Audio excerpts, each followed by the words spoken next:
आज मैं आपके लिए एक ऐसे घर की कहानी लेकर आया हूँ जिसमें रहने वाले चुड़ैल ने पूरे परिवार को मौत के घाट उतारने की साजिश की थी। ये कहानी सुनने के बाद आप अपना घर बनाने से पहले 100 बार सोचेंगे। ये कहानी है आसाम के एक छोटे से परिवार की, जो कि रोशन ने हमें बताई। रोशन और उसकी फैमिली, जिसमें माँ, पापा और उसकी छोटी बहन रहती थी। रोशन के पापा शहर में एक किराए के घर में सब परिवार के साथ रहते थे। एक अच्छी जॉब होने के कारण रोशन के पापा ने कुछ साल तक काम करके पैसा इकट्ठा किया। उसके बाद गांव में एक ज़मीन लेकर वहां पर एक घर बनाने का काम चालू कर दिया। कुछ महीनों बाद वहां पर घर बनकर तैयार हो गया। उसके बाद रोशन के पापा और उसकी फैमिली ने पूरा शिफ्टिंग गांव की तरफ कर दिया और वहां पर रहने लग गए। कुछ महीने गुजर जाने के बाद अचानक से रोशन के पापा की तबीयत खराब होने लगी। उन्हें काफ़ी अजीब अजीब बीमारियां होने लगी। हर 3 महीने 6 महीने में उन्हें डॉक्टर के पास जाकर अलग अलग बीमारी के लिए दवाई लेनी पड़ती थी। ऐसे ही कुछ दिन निकल जाने के बाद उनके पापा की तबीयत काफ़ी ख़राब हो गई। उनका वज़न भी घटने लगा और अजीब अजीब बीमारियां होने लगी। और इसी दौरान उनके पापा की मृत्यु हो गई। वो पापा मरने के बाद सारी जिम्मेदारियां रोशन के ऊपर आ गई। उसकी छोटी बहन, माँ और वो खुद। और उसकी घर के ऊपर एक किराए के 3-4 रूम भी उनके पापा ने बना के रखे थे। नीचे का पूरा फ्लोर जो कि वो उनके रहने के लिए, और ऊपर 3-4 कमरे कॉलेज के लड़कों के लिए रेंट पर दिए हुए थे। तो उनसे इनकम आ जाती थी। फिर भी रोशन ने नौकरी करने की ठान ली और वो नौकरी पे जाया करता था। ऐसे कुछ महीने तक सब ठीक चला। उसके बाद वापस से उसकी माँ की तबीयत खराब होने लगी और माँ को भी वैसे ही अजीब अजीब बीमारियाँ होने लगी और उनका भी अस्पताल में आना जाना चालू हो गया। हर 2 महीने 6 महीने में उनको अलग बीमारी के लिए दवाई लेनी पड़ती थी। ऐसे कुछ दिन निकल जाने के बाद एक दिन रोशन की बुआ और मामा जी उसकी माँ को देखने के लिए आ गए। उन्होंने कहा कि रोशन बेटा, तुमने सारे दवाइयाँ और सारे अस्पताल जाकर देख लिया। जब से तुम इस घर में आए हो तब से तुम्हारे पापा की भी डेथ हो गई और तुम्हारी माँ भी काफ़ी बीमार रह रही है। एक बार किसी पंडित जी को बुलाकर अपना घर दिखवा देना। रोशन को इस बातों पर इतना यकीन नहीं था, और फिर भी अगर बुआ जी ने कहा है, इसलिए रोशन ने गांव के एक पंडित को बुलाकर घर दिखाने की सोच ली। अगली सुबह जैसे ही पंडित घर पर आ गया, उसने पूरे घर में एक चक्कर मारा और चक्कर मारते मारते वो कुछ मंत्र जाप कर रहा था। उसका चक्कर पूरा होने के बाद वो घर से बाहर आया और उसने रोशन को घर से बाहर बुलाया और रोशन से कहा कि तुम्हारे घर में किसी बुरी आत्मा का साया है। ये सुनते ही रोशन के पैरों के तले ज़मीन खिसक गई। रोशन को इस बातों का इतना यकीन नहीं हो रहा था और विश्वास भी नहीं था। फिर भी रोशन ने पंडित जी से कहा कि मुझे इन बातों पर विश्वास नहीं है, क्योंकि मुझे ऐसा कुछ भी यहाँ पर फील नहीं होता था। तो पंडित जी ने कहा कि ठीक है, एक काम करना, जिस कमरे में तुम्हारी माँ सोती है उस कमरे में तुम 7 दिन तक सो जाना और वहाँ पर रात को दरवाजे के बाहर एक दिया जला के रख देना। तो रोशन ने सोचा, इतना खर्चा तो अस्पताल में कर ही लिया है, ये 7 दिन और देख लेते। और पंडित जी ने कहा अगर 7 दिन तक तुम्हें कुछ भी वहाँ पर महसूस नहीं हुआ तो इसका मतलब है कि तुम्हारा घर सेफ है, तुम चिंता मत करना। रोशन ने जैसे ही अपनी माँ से ये बात कही तो माँ रोशन के कमरे में सोने लगी और माँ के कमरे में रोशन सोने चला गया। एक दिन ऐसे ही निकल गया, रोशन को कुछ फील नहीं हुआ। दूसरा दिन भी ऐसे ही निकल गया, रोशन को कुछ भी फील नहीं हुआ। तीसरा दिन जैसे ही आया तब रोशन के रात को कम से कम 1:30 या 2 बजे थे, दरवाजे पे किसी का नॉक करने की आवाज़ आई। तो रोशन ने उठकर देखा बाहर, तो कुछ भी आवाज़ नहीं आ रहा था। वापस रोशन सोने चला गया और फिर से टप टप करके आवाज़ आने लगी।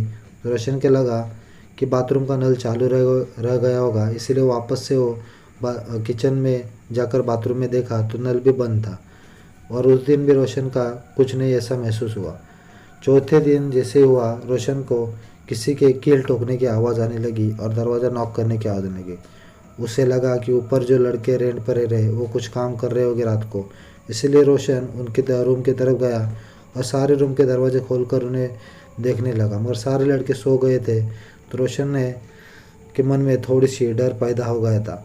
रोशन ने जैसे ही रात को सोने गया उसको और कुछ फील नहीं हुआ। 5वां दिन जैसे ही आया तब रोशन ने देखा कि उसके कमरे के बाहर किसी की चलने की आवाज़ आने लगी और उसके दरवाजे के गैप से किसी के दरवाजे की तरफ परछाई दिखने लगी और रोशन को अपने आजू बाजू कुछ फुसफुसाने की भी आवाज़ आने लगी और रोशन ने उस रात कैसे भी करके सो गया। जैसे ही छठा दिन हुआ, रोशन के वापस से वहाँ पर कुछ फुसफुसाने की आवाज़ें आने लगी और उसके रूम में कोई चलने के उसे महसूस होने लगा, और रोशन की उसको देखने की हिम्मत नहीं हो रही थी। और जैसे ही सातवां दिन आया, रोशन सोने चला गया। उस दिन जैसे ही रात 12 बज गए, उसके बाद दरवाजे की नॉक करने की आवाज़ और टिप टिप की भी आवाज़ आने लगी और कोई कील ठोकरा ये भी आवाज़ आने लगी और फुसफुसाने की भी आवाज़ आने लगी। सारी आवाज़ें एक साथ आने लगी और अचानक से उसके रूम का जो पंखा था वो गिर कर रोशन के हाथ के ऊपर गिर गया और उसके हाथ पे एक बड़ा सा कट लग गया। उसके बाद रोशन अस्पताल जाकर सीधा पंडित जी को उसने फ़ोन लगाया और सुबह सुबह पंडित जी उसके घर आ गए। और आने के बाद पंडित जी ने घर के बाहर ही रुकने का फ़ैसला किया और रोशन को भी बाहर ही बुला लिया। तभी रोशन ने सारी हकीकत 7 दिन की उन्हें बता दी। तो पंडित जी ने उससे कहा कि ना ही वो आत्मा तुम्हें लेने आई है, ना तुम्हारे पापा को, ना तुम्हारी माँ को, वो तुम्हारे बहन को लेकर जाने वाली है। ये सुनते ही रोशन के पैरों तले की ज़मीन ही खिसक गई। उसने सोचा कि ये कैसे हुआ। तो उस पंडित जी ने कहा कि जब तुम्हारा एक घर बना रहा था, तभी किसी ने अपना उतारा इस घर के नींव के अंदर रख दिया, और जब तुम्हारा घर बनकर तैयार हुआ तो जो उतारा हुए जो चुड़ैल थी वो तुम्हारे घर में बस गई। और जब तुम्हारी बहन इस घर में रहने के लिए तुम परिवार के साथ आ गए, तो छोटी बहन होने के कारण उस चुड़ैल ने उस पर ही कब्जा कर लिया और उसके शरीर के अंदर ही रहने लग गई है। ये सुनते ही रोशन ज़ोर ज़ोर से रोने लगा और पंडित जी से कहा कि इसके लिए मुझे कुछ उपाय बताओ। उसके बाद पंडित जी ने कहा कि इसके लिए उपाय है, मैं कल आऊँगा, 3 दिन घर में हवन होगा और हवन होने के बाद तुम्हें इस चुड़ैल से मुक्ति मिल जाएगी। पहले ही दिन जैसे ही पंडित जी वहाँ पर आए तो उन्होंने कुछ सामग्री मंगाने के लिए कही थी। सारी सामान रोशन बाजार से लेकर आया था। रात को पूरा हवन हो जाने के बाद पंडित जी ने एक लोटा लिया, उसके अंदर कुछ ऐसी सामग्री डाली और उसको काले कपड़े से बांधकर रोशन से कहा कि ये मटका ऐसी जगह पर गाड़ के आ जाना जहाँ पर ना कोई आता हो ना कोई जाता हो, ना तुम्हें कोई देख पाए ना तुम किसी को देख पाओ। ऐसी जगह ढूंढ कर वहाँ पर जाकर इसे गाड़ देना, और ये गाड़ने के बाद तुम्हें पीछे से अजीब अजीब आवाज़ आएंगी, किसी के पुकारने की आवाज़ आएंगी, और तुम पीछे मुड़कर बिल्कुल भी मत देखना, नहीं तो पूरा तुम्हारा परिवार ख़त्म हो जाएगा। ये सुनते ही रोशन के भी पसीने छूट गए। रोशन ने गाड़ी लेकर वो लोटा ले जाकर हर जगह ढूंढा, मगर उसे ऐसी कोई जगह नहीं मिली। उससे घर से कम 10-15 किलोमीटर दूर एक जंगल की तरफ एक एरिया उसको मिला। वहाँ पर ना कोई आता था ना जाता था। रात को उसने वहाँ पर एक गड्ढा खोदा, उसके अंदर वो मटका डालकर उसे गाड़ कर वहाँ से जैसे निकल रहा था, तभी पीछे से एक आवाज़ आई कि तुम मुझे यहाँ छोड़ कर जा रहे हो, मगर 3 दिन तक तुम्हारी पूजा में कोई अगर गलती हो गई तो तुम्हारा पूरा परिवार मैं खा जाऊंगी। ये सुनते ही रोशन के भी पसीने छूट गए, मगर रोशन ने उसे पीछे मुड़कर नहीं देखा। सीधा गाड़ी ले जाकर गाड़ी फुल स्पीड से भगाकर घर जाकर सो गया। दूसरा दिन जैसे पंडित जी शाम को घर आ गए, उन्होंने रोशन को 5 किलो मीट लाने को कहा था, और जैसे पूरा हवन हो जाने के बाद उस मीट पर कुछ सामग्री डालकर रोशन से कहा कि जिस जगह पर तूने मटका गाड़ा है वहाँ पर जाकर ये मीट रख कर आ जाना, और पीछे मुड़कर बिल्कुल भी मत देखना। रोशन की हालत काफ़ी ख़राब हो गई थी। रोशन ने वो मीट की थैली ली और गाड़ी पर जाकर उसी जगह पर गया। वहाँ पर जैसे ही रोशन ने मीट रखा और वहाँ से मुड़ा, वहाँ पीछे से जल्दी जल्दी कोई खाने का आवाज़ आने लगा कि कोई मीट जल्दी जल्दी वहाँ पर खा रहा है। ये सुनते ही रोशन के पसीने छूट गए। थोड़ी देर बाद रोशन को पीछे से उसके पापा की आवाज़ आने लगी, उसके दोस्त की आवाज़ आने लगी, पंडित जी की भी आवाज़ आने लगी, और रोशन ने पीछे मुड़कर नहीं देखा, सीधा गाड़ी लेकर फुल स्पीड से भागा कर घर आ गया और घर आने के बाद सो गया। आखिरी दिन था, तीसरा दिन।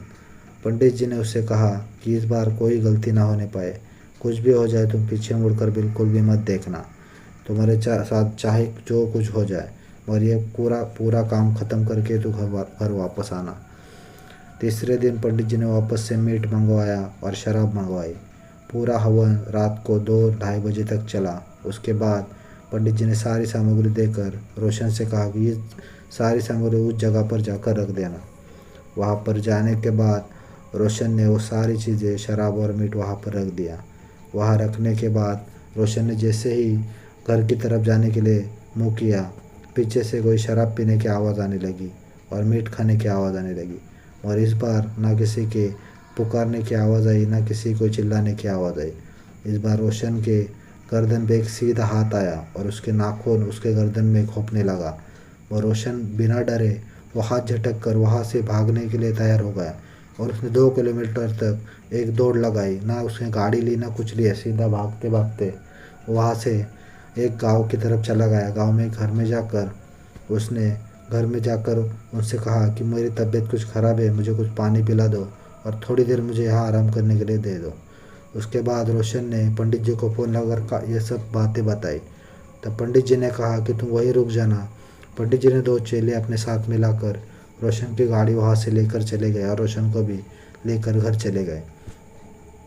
जैसे ही सुबह हुई, रोशन के पास वो पंडित जी आए। उन्होंने कुछ ताबीज़ बांधकर और गले में एक उसके लॉकेट दे दिया और पंडित जी ने कहा कि इसे तुम हमेशा साथ में रखना। अगर कभी शराब पीने बैठ गए तो इसे उतार कर पीना और उसको पीने के बाद उसे वापस से पहनना, नहीं तो तुम्हारे जान को खतरा है।